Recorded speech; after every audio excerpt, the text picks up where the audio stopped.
I'm Bob with 𝑭𝑶𝑷. This is DJ with 303.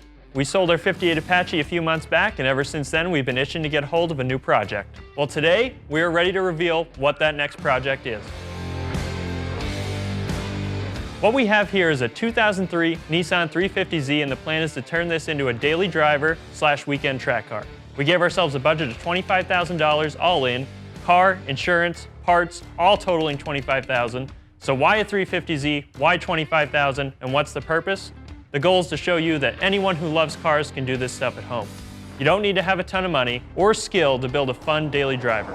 With basic tools, a jack stands, you can learn on your own to build a fun car in your driveway or garage.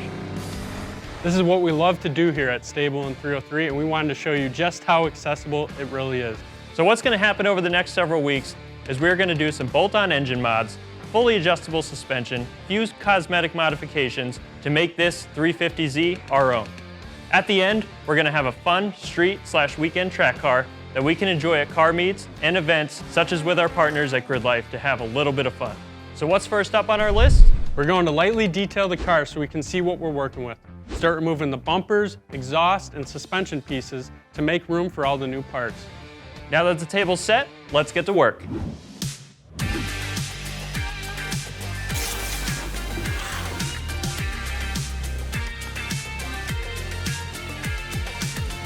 So before taking on a project like this, you should really think about where you want to go with your build. Do you want it to be a stance car? Do you want it to be a weekend track car? Or do you want it to be a daily driver? Or a combination of a couple of those things? And that kind of dictates the parts you order to start your build. The reason we went with a daily driver that we could play with at the track is because the purpose of this entire build is to show someone with a limited budget they can build a fun car that's also practical as a daily driver. We know not everyone can afford to have multiple cars.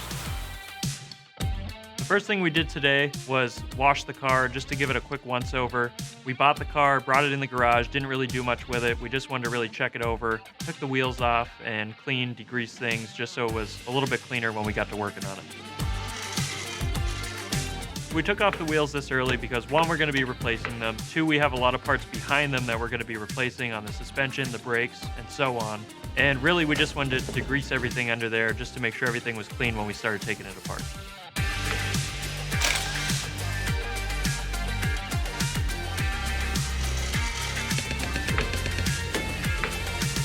When jacking up the car, it's best to have a partner for safety, just to make sure that everything's kosher and nothing's topsy-turvy, and that the car is equally balanced on all 4 corners.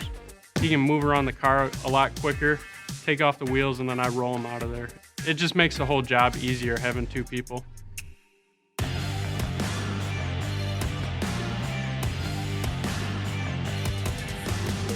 Power washer extension that we use, you can get that for around $30 on Amazon. It's definitely a nice to have, but you don't need it. It just makes the whole process cleaner and cleans up underneath a lot better.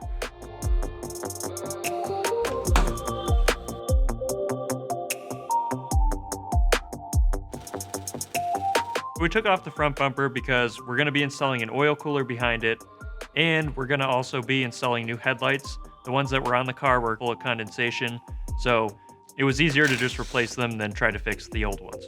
If there starts to be oxidation on the outside, you can always polish and correct those and make them brighter. But if you're still having that kind of blurry vision from your headlights, it's time to replace them and you're gonna need to take them out.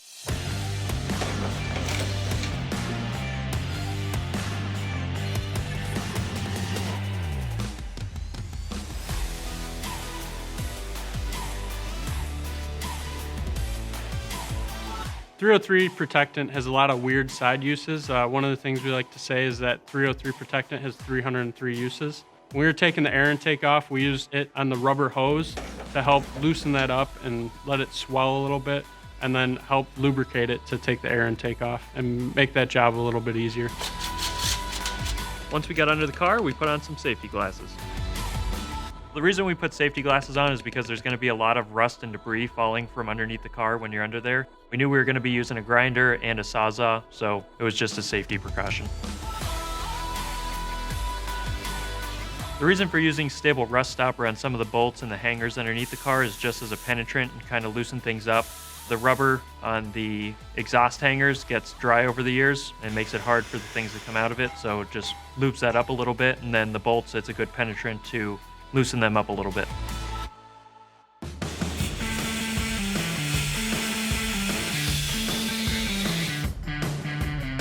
The reason we ended up cutting the exhaust is because some of those bolts were just so rusted, and we don't plan on reusing anything that was under there. It was just quicker and a time saver to cut the exhaust.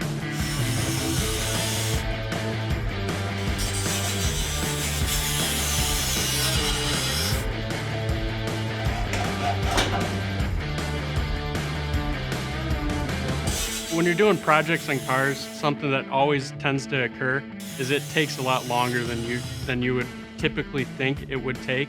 You're going into it thinking it's going to take 4 hours. It's going to take 8 hours, and you can kind of bet on that. Yeah, there was a little more trouble than we expected with the exhaust, but I kind of expected it to be a little bit of trouble. It did take a little bit longer than we assumed to get off, but it was just the way it was rusted in there and just ended up being a little trickier than we imagined. That's one of the reasons too, it's great to have someone that's with you to do the build. You can kind of have fun with them, enjoy the suffering kind of underneath the car, and then at the end of the day, you look back on the suffering and just enjoy it.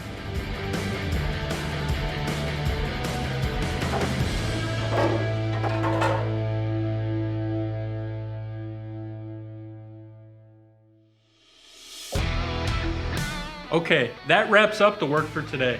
Next time, we're going to tackle some basic bolt-on engine mods, such as a plenum spacer, cold air intake, throttle body, new exhaust system, and some routine maintenance while we have it apart by putting in new plugs, coils, as well as changing out a leaky valve cover.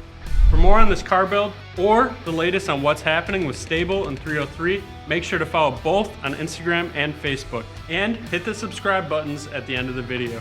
Thanks for watching.